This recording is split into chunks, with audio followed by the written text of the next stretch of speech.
All right, let's dive in. Today we're wrestling with, well, a question that feels timeless, doesn't it?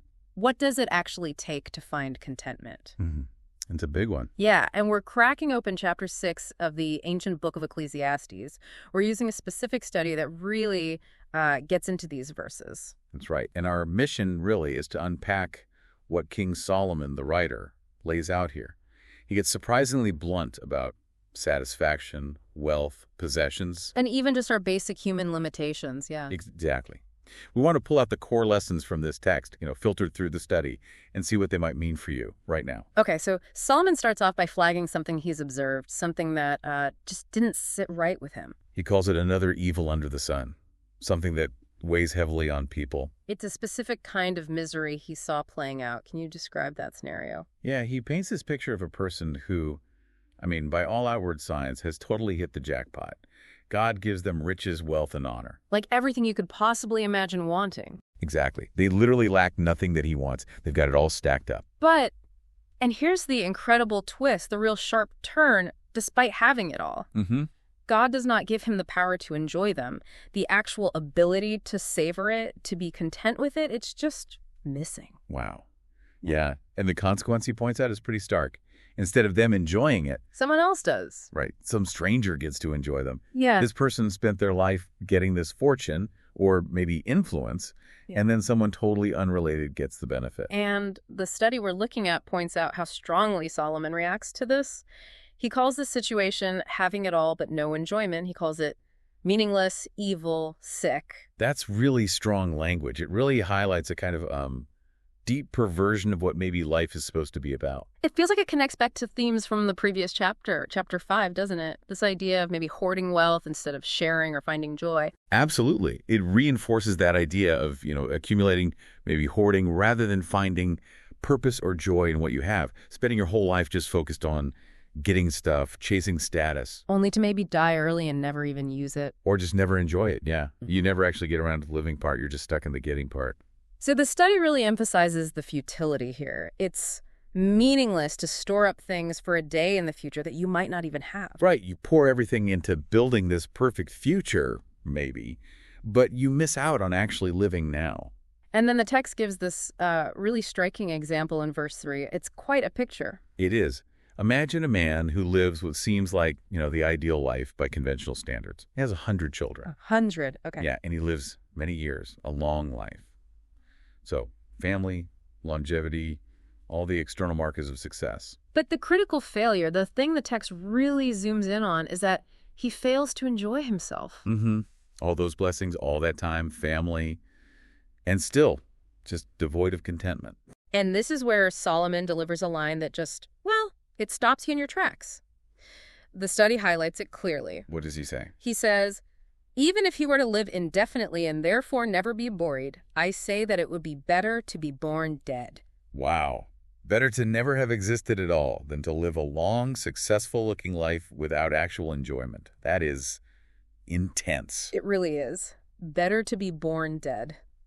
So what does the study suggest is the core reason for such an extreme statement? Because it can't just be about lacking stuff, right? This guy has everything. Right. It's not about the stuff. It seems to be about the quality of the life lived, the internal state, not just the external circumstances. So the length or the possessions don't matter if the core is empty. Exactly. The study points out the sort of underlying question in the text. What good are the days if we do not have contentment? It's not about the number of years, but the meaning, the enjoyment within those years. And relationships, too, you mentioned. Yes, and crucially, the study notes, it's about not slowing down to enjoy the relationships that God has provided. A life without that inner contentment, without valuing those connections, is seen as profoundly empty. That perspective just shifts everything, doesn't it? A life that looks amazing on the outside, but lacks that internal joy and connection. It's viewed as worse than non-existence. And the study connects this to the modern world, adding this pretty poignant observation. Many people today pass away and leave nobody that misses them or even knows they are gone. Ooh, that's sobering. Yeah. It ties this back to the text, suggesting that such lives, filled with getting stuff but maybe lacking deep connection and enjoyment, are really no better off than a child who never lived at all. Which then leads into this incredibly counterintuitive comparison Solomon makes. The study brings this out really clearly. The comparison with the stillborn baby. Right. It's jarring. On the one hand, you have the stillborn. The text describes it pretty bleakly. A futile thing. Upon arrival, its departure is in darkness, named forgotten. Never saw the sun, never knew anything. Seems like the ultimate picture of, well, nothingness. A life without any impact or experience. You'd think so. And yet, here's Solomon's astonishing claim, which the study highlights. This stillborn baby is considered more content than he is, meaning the man with the long, unenjoyed life, even if he were to live 1,000 years twice over. More content. How? How can non-existence possibly be more content than even a miserable existence? That feels paradoxical. Well, this comparison, as the study interprets it, seems to bring a specific faith perspective into the mix. Okay. How so? The reasoning offered is that the stillborn does not have to face the struggles of this world, but instead goes to be with Jesus for eternity. Ah, okay. So the contrast isn't simply earthly misery versus nothingness. It's earthly misery versus eternal peace. From that specific theological viewpoint, yes. Escaping a life defined by futility and struggle, and instead entering directly into eternity, is seen as a kind of gain, a better outcome. That makes more sense of the comparison then. It's framing it within a larger eternal context. Exactly. And the study actually references the Apostle Paul's statement in Philippians 1.21, where he says something like, "It would be gain for him to die and to go to be with the Lord." Right. So applying that logic, the stillborn, by avoiding the struggles of a meaningless earthly life and gaining eternal peace, is considered better off than someone who lives for ages in misery and discontent. Mm-hmm. It completely flips our usual ways of measuring a successful life, or even just a preferable one, totally upside down. So the man with everything, living long but joylessly, is seen as worse off than a life that never even really began on earth. When viewed through that lens of escaping struggle and gaining eternity, it really forces you to question what good truly means. Okay, so now Solomon kind of shifts focus slightly. He moves to another angle on this whole discontentment problem, the endless cycle of desire itself. Oh, this next point feels so relatable. The study points to this core tension. The purpose of all toil is to fill the mouth, yet the appetite is never satisfied. Yeah, we work, we strive, we consume, but that inner hunger for more, for the next thing, it just never seems to fully go away, does it? It really doesn't. And the text then asks this interesting question, what advantage has the wise over the fool if he is poor? Right.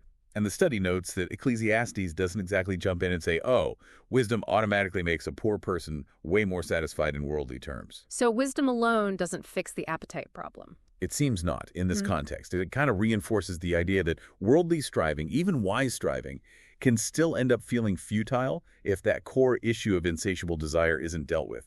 Wisdom doesn't automatically conquer the endless appetite. And then there's this powerful image the study highlights. Better what the eyes can see than meandering desire. Yet this too is pointless and feeding on wind. Meandering desire. That's such a great phrase for it, isn't it? That restless, wandering, longing for whatever's next, whatever's over the horizon. And comparing it to feeding on wind, what does the study say about that metaphor? It's incredibly vivid. The study describes it as capturing the futility of chasing the latest and greatest thing instead of being happy with what we have. It's like trying to nourish yourself with something that has zero substance. Like trying to fill your stomach with air. Exactly. It feels like you're doing something you're busy chasing, but you get no real sustenance, no lasting satisfaction. And the study draws a direct line from this to contentment, saying, without this contentment that can only come from God, we are at the mercy of the next advertisement that is put in front of our face. We're just constantly vulnerable to those external messages telling us what we need to finally be happy. It creates this relentless cycle, doesn't it? Totally. We can chase the latest thing, but even when we get it, there will be something new that the world says we must have. It's just a treadmill. Chasing, getting briefly, then chasing again, never really arriving at true satisfaction. So discontentment isn't just about lacking things. It's driven by this internal, insatiable desire that keeps us perpetually seeking the next thing.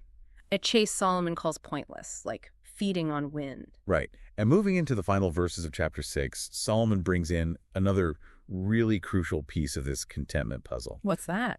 It's about accepting our fundamental human limitations. Okay. The text makes this quite sobering point. Whatever he is, he was named long ago, and it is known that he is merely human. Yeah.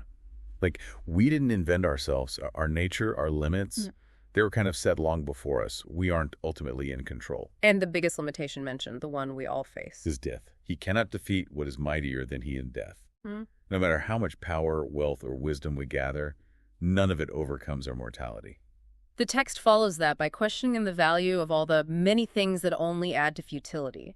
If so much of our striving is ultimately pointless in the face of death, what's the actual lasting benefit? Which leads to these really profound questions about uncertainty that the study draws out from these last verses. Questions like, for who knows what is good for someone during life? During the days of his pointless life spent like a shadow. And who can tell what will happen under the sun after a person is gone? Exactly.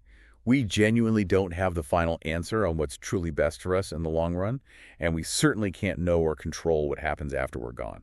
And the study makes a key connection here, saying that a part of finding contentment Also has to do with the fact that we cannot know and understand everything.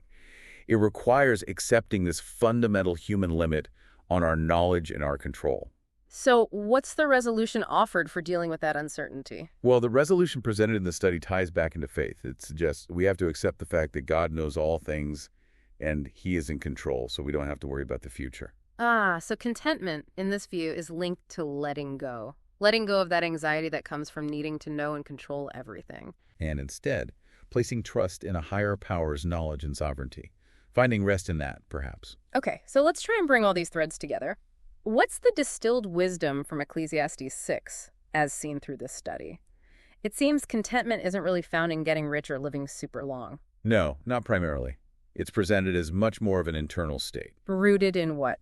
Appreciating what you have. Yeah, appreciating what you've been given rather than being constantly driven by that restless, never-satisfied desire for the next thing. And it's also deeply connected to acknowledging and maybe accepting our human limits. Our inability to control everything, to know the future, or even to defeat death, and finding a kind of peace, maybe, in trusting something or someone greater than ourselves. So the central contrast Solomon keeps drawing as the study explores it is this massive gap between versus